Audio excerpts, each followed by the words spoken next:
Bienvenue à tous dans votre journal de l'Île-de-France. Tout de suite, le sommaire. Des marchandises dans des TGV au lieu des passagers. L'idée se précise à l'horizon 2017. Un premier test grandeur nature vient d'être réalisé entre Lyon et l'aéroport de Roissy. Quel conducteur êtes-vous? Prudent et sympa ou casse-cou et grincheux? À l'occasion de la semaine de la courtoisie, nous vous avons posé la question.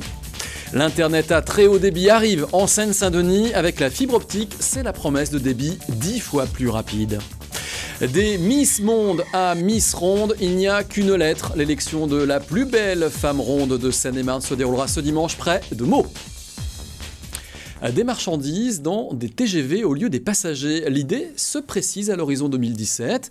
Le projet porte un nom, Eurocarex. Une expérimentation a été testée mardi soir.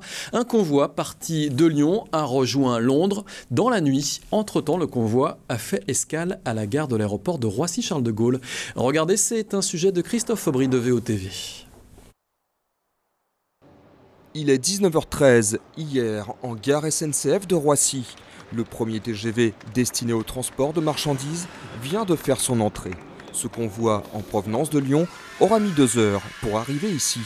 L'objectif de ses partenaires, c'est de lancer le TGV Fret en 2017.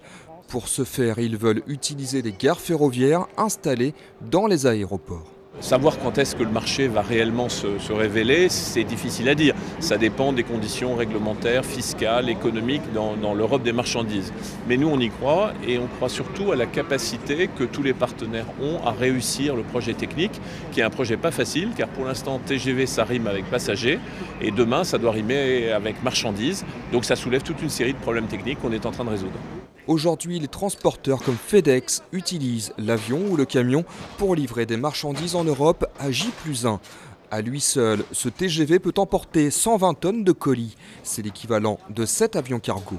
Eurocarex est donc une solution pour le développement durable. Roissy, Lyon, mais aussi Liège, Amsterdam et Francfort travaillent ensemble sur ce projet. Moins d'avions la nuit, moins de camions, c'est moins d'émissions de gaz à effet de serre, c'est moins de CO2. On arrive à diviser par 35 les émissions de CO2. Si on remplace sur des distances de 800 km, le TGV, évidemment la desserte fine avec des camionnettes propres à la fin, eh bien c'est tout le but de ce projet qui est un projet européen de développement durable. Grâce au TGV Fret, les perspectives de création d'emplois sont nombreuses. À Goussainville, une gare de chargement de marchandises est prévue, ainsi qu'un parc d'activités économiques. À terme, c'est un trafic de 700 000 tonnes de marchandises qui pourrait transiter en Europe chaque année. Quel conducteur êtes-vous? Prudent et sympa, casse-cou et grincheux? À l'occasion de la semaine de la courtoisie, la question se pose. L'enjeu, c'est la modification des comportements en ville où il n'y a pratiquement pas de sanctions car il n'y a pas de contrôle routier et très peu de radars. Margot Lefebvre et Bernard Villaume de Téléson sont allés demander à quelques habitants de l'Essonne ce qu'ils pensaient de la courtoisie au volant. Je pense que les gens qui conduisent, ils ne se rendent pas compte quand ils sont piétons. Ils ne se rappellent plus d'être piétons. Parce que les piétons, c'est vous passez ou je vous écrase. Je pense qu'il y a de moins en moins de gens qui font attention, malheureusement. Ils ne respectent rien, ne respectent pas les feux, ne respectent pas les stops. Je mets toujours mon clignotant parce que je trouve qu'on pourrait éviter beaucoup d'incidents. C'est des passages, tout ça, ils connaissent plus. Une fois qu'on a le permis, ça y est, tout le reste s'envole. Les gens, il faut le laisser passer, les enfants et tout ça, pour l'école et tout ça. Il faut le laisser passer. Je ne savais pas que c'était la semaine de la courtoisie. Je pense qu'il faut y être tout le temps, mais bon, c'est pas évident.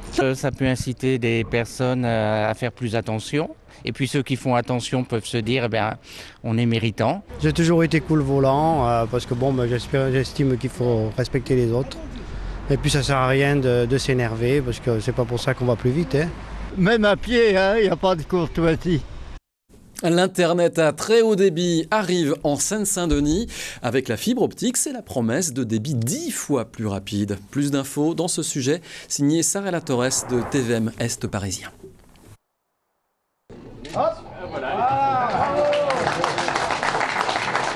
Rapide comme l'éclair, la fibre optique est arrivée en Seine-Saint-Denis. Noisy-le-Sec a été la première ville équipée du très haut débit, une avancée attendue par ses habitants et dont profitent depuis plusieurs mois Mohamed et Nassima. Très bien, honnêtement, c'est très bien. J'espère que ça dure. Quelquefois, il y a des petits soucis, on fait appel, voilà, et vite fait, tout est réglé. Moi, je suis d'origine algérienne, donc ça me permet de téléphoner à tout moment, ça nous rapproche quelque part. Un rapprochement et surtout une meilleure connexion, quel que soit son quartier de résidence, ce qui signifie la fin de la fracture numérique, une égalité de traitement pour tous les Noiséens. Et puis l'accessibilité à des hauts débits pour l'Internet, ce qui est très bien. Et puis nous, après, dans la mairie, ça va nous permettre de relier un petit peu tous les sites.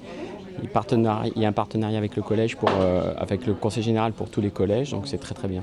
La fibre optique, ce sont ces tout petits fils dans lesquels passent vos données. 100 000 logements du département bénéficient déjà de cette nouvelle technologie. Son installation est gratuite et nécessite l'ajout d'un boîtier. À terme, c'est l'ensemble de la Seine-Saint-Denis qui accédera à l'Internet jusqu'à 100 mégas. Notre objectif, c'est de couvrir sur nos deniers propres, seuls ou en co-investissement avec d'autres opérateurs, mais de couvrir l'ensemble du territoire de la Seine-Saint-Denis, donc 100% des communes, 100% des habitants de 100% des communes d'ici 2015. Avec l'installation de la fibre optique, la vitesse de débit est multipliée par 5, de quoi ravir les amateurs de jeux vidéo ou de télévision 3D. L'informatique industrielle recrute. En Essonne, un centre de formation s'est spécialisé dans la formation à l'informatique industrielle, un domaine porteur avec 100% d'embauche à la sortie. Regardez, c'est un sujet d'Audrey Coll de Téléessonne. Créé en 1991 par de grandes entreprises industrielles telles que Thales, l'AFTI est un centre de formation industrielle par apprentissage. Ce sont des cursus informatiques de 15 à 24 mois pour des personnes en reconversion ou à la recherche d'une double compétence. Les cours sont très technologiques, tournés vers la méthodologie et en alternance dans de grandes enseignes. L'informatique, l'avantage c'est que on peut se réinventer en fait. Un jour, on va travailler sur une techno, sur la prochaine mission, ce sera une autre techno.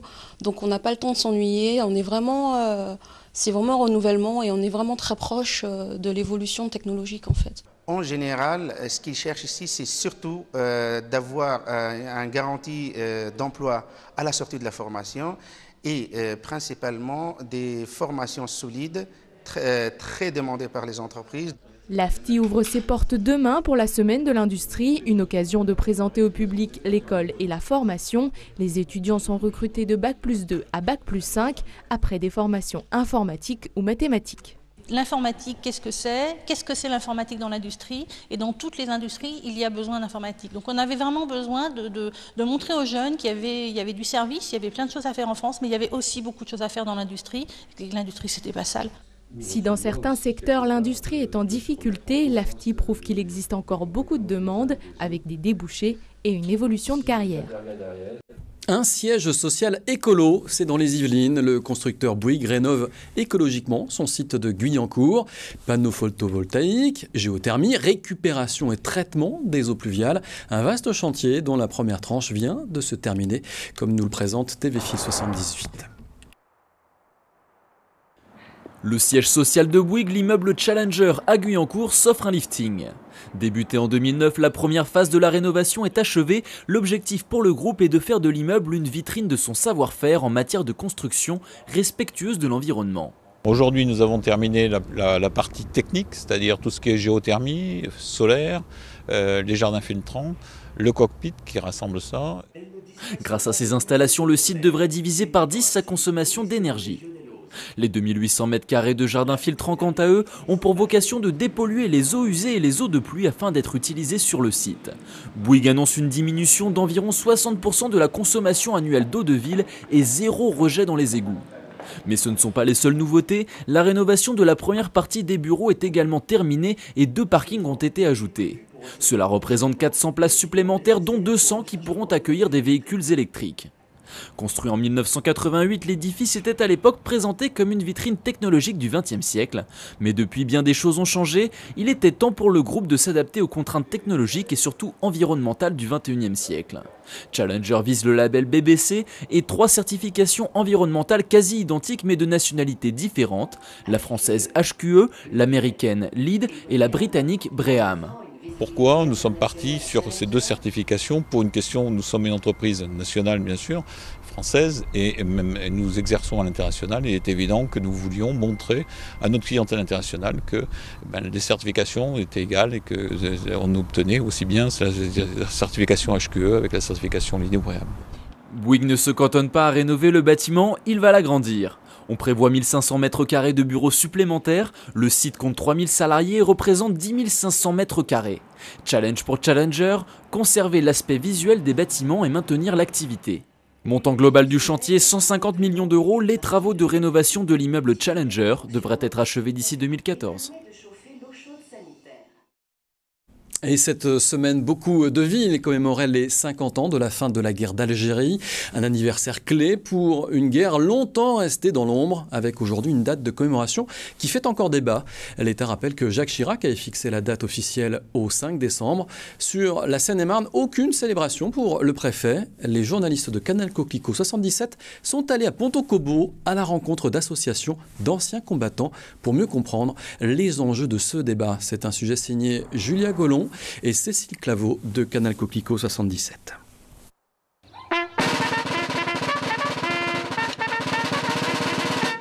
Dépôt de gerbes ce matin à Ponto-Combo. Comme d'autres communes, la ville commémore ce lundi le 50e anniversaire du cessez-le-feu en Algérie. Un événement survenu le 19 mars 1962, après la signature des accords d'Évian.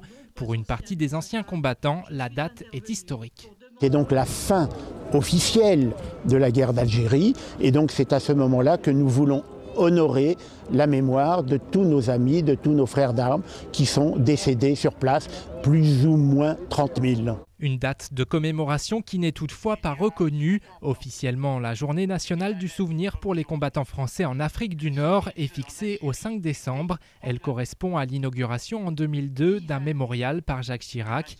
Une décision qui n'a pas de sens pour la municipalité de Ponto. En février dernier, le conseil municipal a même demandé l'officialisation du 19 mars comme journée commémorative. Il nous semble injuste de parler du 5 décembre qui n'a aucune valeur ni de fin de guerre, ni d'un événement exceptionnel. Et donc les anciens combattants avaient à cette époque-là déjà réagi en disant qu'ils souhaitaient que la date du 19 mars soit reconnue. Les anciens combattants tous derrière le 19 mars, pas vraiment. Pour d'autres, des exactions ont continué d'être commises en Algérie après le cessez-le-feu.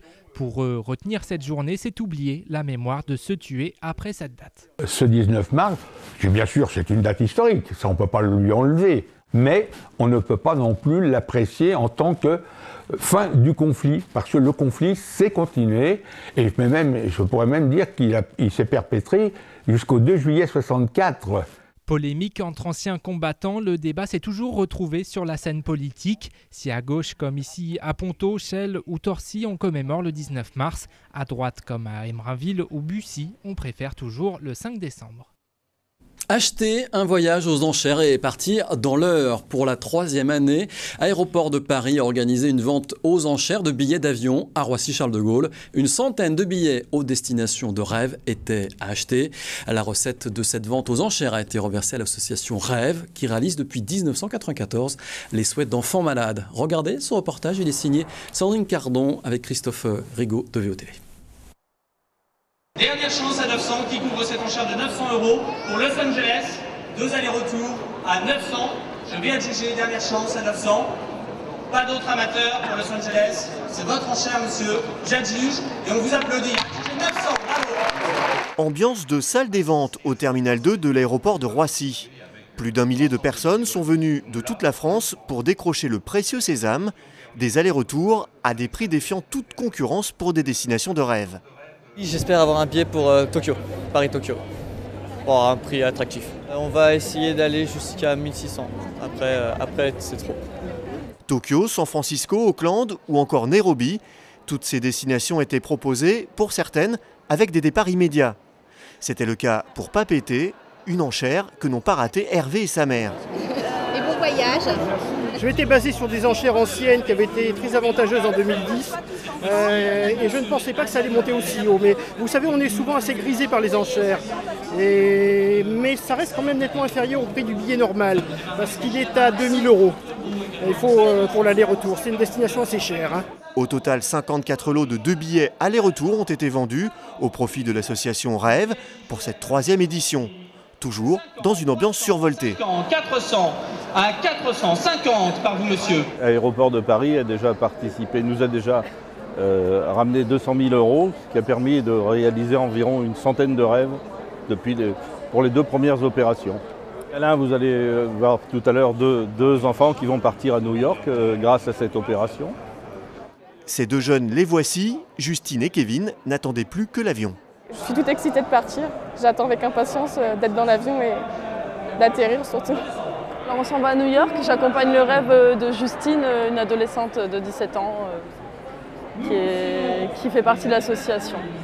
Cette année, la vente aux enchères a permis de récolter 70 000 € pour l'association, de quoi réaliser le rêve de 50 à 60 enfants malades. Les 45 ans du Secours populaire des Yvelines, un anniversaire fêté en présence de son président national. Et un constat, le nombre de demandes d'aide a progressé de 10%. Une situation dramatique, avancent les bénévoles. Regardez, c'est un sujet signé TV Fil 78. 45 ans déjà, pourrait-on dire. Le Secours populaire des Yvelines a célébré cet anniversaire, de la bonne humeur parmi les bénévoles. Il en faut pour oublier le temps d'une soirée certaines réalités sociales. On a depuis 3 ans une augmentation entre 5 et 10% des personnes qui poussent la porte du Secours populaire. Pendant très longtemps, le travail a protégé de la précarité. Maintenant, le travail protège de moins en moins de la précarité pour tout un tas de raisons. Du temps partiel subi, une augmentation des salaires qui n'est pas proportionnelle à une augmentation du coût des loyers, du coût de l'énergie. Une réalité vécue aussi sur le terrain, comme à Magny-les-Hameaux. Françoise Chauffour s'occupe de l'antenne locale depuis 5 ans. Elle aide 230 personnes. Nous avons davantage de monde, mais nous avons surtout beaucoup de personnes de retraités et beaucoup de personnes qui travaillent. Mais voilà, des jeunes qui travaillent et qui n'arrivent pas malgré tout à finir les fins de mois.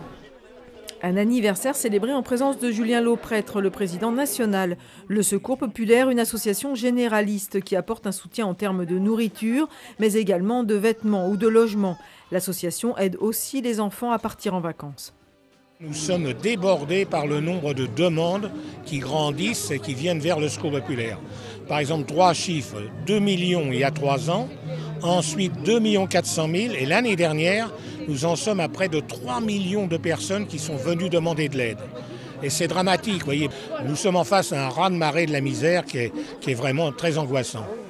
Une autre angoisse pour ces bénévoles, la suppression de l'aide européenne via le PEAD. Grâce au soutien des associations, ce plan a été maintenu jusqu'en 2013, mais après. On espère qu'il y aura une alternative à cette suppression du PEAD qui permettra quand même que l'Europe ait une coloration un peu sociale, puisque la France s'est pas encore touchée au point de l'Espagne ou au point de la Grèce dont on parle beaucoup.